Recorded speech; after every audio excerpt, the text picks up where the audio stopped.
Beliau mengatakan ketika meteor ini menghantam atmosfer bumi kita yang garis diameternya 2 km ini, saat menghantam atmosfer terdengarlah bunyi dentuman yang besar di langit. Boom! Ya. Boom! Maka dia merangsek masuk. Dia pun terbakar bagian kulitnya dan mengeluarkan asap yang sangat tebal. Bagian kulit yang terbakar ini satu persatu lepas. Ya, satu persatu lepas. Yang lepas ini meluncur ke bumi. Dia menjadi hujan meteor kecil.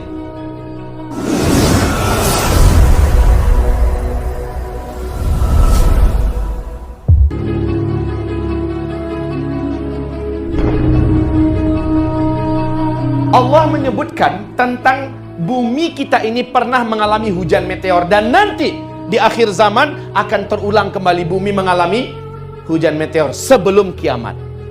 Meteor itu Pak, kecepatan lajunya di ruang angkasa, satu meteor kecepatan lajunya di ruang angkasa 120.000 km per jam.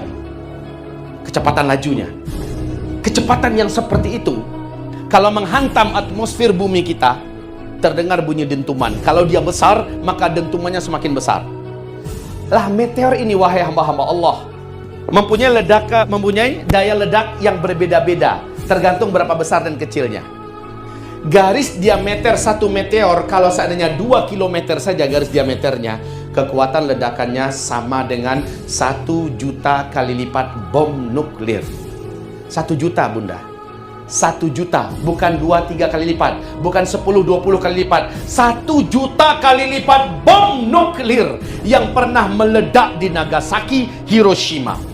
Coba, bom nuklir yang meledak di Hiroshima saja contohnya, itu kan nggak tepat jatuh di ibu kota, tapi jatuhnya di lembah Pak. Cuma 1 ibu kota habis, betul tidak? Kemudian 50.000 manusia langsung menguap menjadi karbon. Padahal satu meteor, satu bom nuklir. Lah ini satu meteor yang garis diameternya 2 km saja menimbulkan kekuatan ledakan 1 juta kali lipat bom nuklir. Kata siapa? Kata pakar astronomi dunia yang senior bernama Michel Peng. Beliau mengatakan ketika meteor ini menghantam atmosfer bumi kita yang garis diameternya 2 km ini, saat menghantam atmosfer terdengarlah bunyi dentuman yang besar di langit. Boom! Ya. Boom! Maka dia merangsek masuk. Dia pun terbakar bagian kulitnya dan mengeluarkan asap yang sangat tebal. Bagian kulit yang terbakar ini satu persatu lepas. Ya, satu persatu lepas. Yang lepas ini meluncur ke bumi. Dia menjadi hujan meteor kecil. Yang kecil-kecil ini bisa menembus bukit, bisa menembus gedung. Ya, dia seperti bom sendiri yang sangat menakutkan. Jumlahnya banyak. Sementara yang besarnya, yang intinya, ini terus merangsek masuk. Bapak Ibu, ketika yang besar ini menghantam laut dengan kekuatan ledakan 1 juta kali lipat bom nuklir, tsunami setinggi apa kira-kira yang terjadi? Ketika dia jatuh ke laut, langsung Pak, patung Liberty jadi kecil. Ombaknya itu setinggi ini. Seluruh kota-kota dan gedung-gedung besar itu kayak karton mainan, digulung oleh ombak tsunami yang begitu kuat. Padahal meteornya masih kecil. Bagaimana dengan garis kilometernya 2 km yang menimbulkan kekuatan ledakan sama dengan 1 juta kali lipat bom nuklir? Maka tsunami yang dihasilkannya adalah 230 meter tingginya. Peluang terjadinya dukhon sesuai betul sudah kalau meteornya jatuh ke daratan. Betul tidak? Kalau jatuhnya ke daratan, boom, terus masuk jatuh ke daratan. Saat jatuh ke daratan, titik tempat dia jatuh, radius 100 sampai 200 km, semua makhluk hidup langsung menguap menjadi karbon.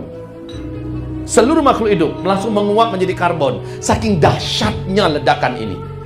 Kemudian, bumi mengalami lengkungan yang dalam. Lengkungan bumi yang dalam tersebut membumbung ke udara menjadi partikel-partikel yang sangat halus, lagi tebal dan panas. Ya, terbayang nggak? Terbayang. Sekarang Bapak Ibu, gelombang kejut dari ledakan meteor yang begitu hebat dan dahsyat menimbulkan kecepatan laju 800 km per jam. Kebayang? Kebayang? Torpedo berapa kecepatannya? Angin puting beliung berapa kecepatannya? Masih kalah oleh kecepatan gelombang kejut dari ledakan tersebut. Maka partikel-partikel yang tadi gelap membumbung di udara dengan segera diratakan oleh gelombang kejut ini ke seluruh muka bumi. Terjadilah dukhan 40 hari 40 malam, kata Rasulullah Sallallahu Alaihi Wasallam. Tapi kalau jatuhnya di kutub utara, kutub selatan, lah di kutub itu ada gunung es abadi kan? Kalau jatuhnya dengan kekuatan ledakan begitu besar, hasilnya gimana? Meleleh nggak itu gunung? Meleleh. Saat dia meleleh, yang terjadi adalah air laut naik ke permukaan setinggi 7 meter. Maka kota-kota besar dunia yang dibangun di tepi pantai, sementara kotanya itu rendah, kira-kira 2-3 meter, 5 meter, habislah. Apalagi Jakarta. Ini salah satu rahasia kenapa Nabi menganjurkan di akhir zaman kita mengambil tempat-tempat tinggal di perbukitan. Mengambil tempat-tempat tinggal yang jauh dari tengah-tengah kota, apalagi di tepi laut. Nabi mengatakan di akhir zaman akan banyak terjadi penenggelaman. Tolong baca hadis Nabi. Di akhir zaman, kata Nabi, hujan akan turun dari langit dan membawa petaka. Dia akan menjadi asam dan sangat berbahaya, beracun bagi makhluk hidup. Awas. Waktu bom Hiroshima meledak, terjadi nggak hujan setelah itu? Hujan itu oleh penduduk yang masih hidup berusaha membuka mulutnya, ya kan? Ternyata yang jatuh adalah sangat asam, ya. Dan ini membahayakan, beracun dan mematikan. Allah menghentikan dukhan yang seharusnya 1 tahun itu hanya dengan hujan lebat yang menyelimuti muka bumi. Dan itulah hujan yang terakhir di akhir zaman, di mana hujan itu akan meracuni dan mematikan. Ya Allah, ya Rabb. 40 hari gelap. Dalam gelap itu kita merosok-rosok, meraba-raba. Ya, dalam kegelapan, dibuka mata-mata perih, dihirup udara terasa tidak ada yang dapat dikonsumsi. Ya Rabb, panas. Baik Bapak Ibu yang kami muliakan, sekarang dukhan tadi, kalau nggak jatuh di kutub utara, tapi dia panas kan? Sampai nggak ke kutub utara nanti? Sampai juga nggak ke kutub selatan? Otomatis kutub ini meleleh kah? Iya, air laut naik.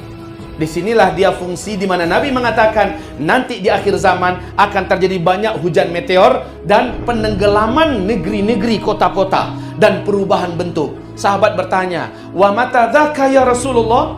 Ya Rasulullah, kapankah itu akan terjadi? Serem amat. Banyak negeri-negeri, kota-kota yang tenggelam, sementara banyak rupa dan wajah berubah menjadi serem. Lalu hujan meteor terus datang. Mata dzak ya Rasulullah, kapan itu akan terjadi ya Rasul? Nabi menjawab, idza zaharatil qainat wal ma'azif wasyuribatil khumur. Itu akan terjadi kalau umatku sudah melakukan 3 perkara ini. Kalau umatku sudah melakukan 3 perkara ini, maka itu akan terjadi. Pertama, kata Nabi, idza zaharatil qainat, apabila penyanyi-penyanyi wanita sudah bermunculan di tengah umatku di mana-mana. Penyanyi-penyanyi wanita sudah goyang dangdut di tengah panggung. Diundang kemana-mana penyanyi wanita. Ada acara talent, get talent. Ada acara idol, ada acara ini. Ya, penyanyi wanita bermunculan di tengah umatku di mana-mana. Ini tanda-tanda meteor akan menghantam bumi. Kedua, wal ma'azif. Apabila alat-alat musik sudah menyebar di tengah umatku di mana-mana, disenangi oleh umat. Yang ketiga, wasyuribatil khumur. Apabila minuman khamar, minuman memabukkan dan barang-barang memabukkan sudah beredar dan banyak didapatkan oleh umatku di mana-mana. Dalam proyek reklamasi kemarin ini, tiang-tiang yang didatangkan dari Cina, apa yang di dalamnya?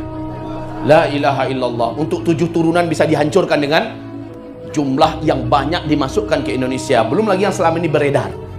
Yang berada selama ini saja sudah memusingkan kita. Ini dikatakan oleh Panglima TNI kita, betapa ke depan ini, masa depan bangsa ini sudah diambang kehancuran.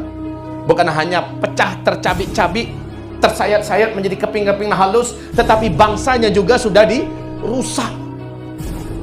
Beredar di mana-mana. Itu pertanda 3 petaka tadi akan terjadi.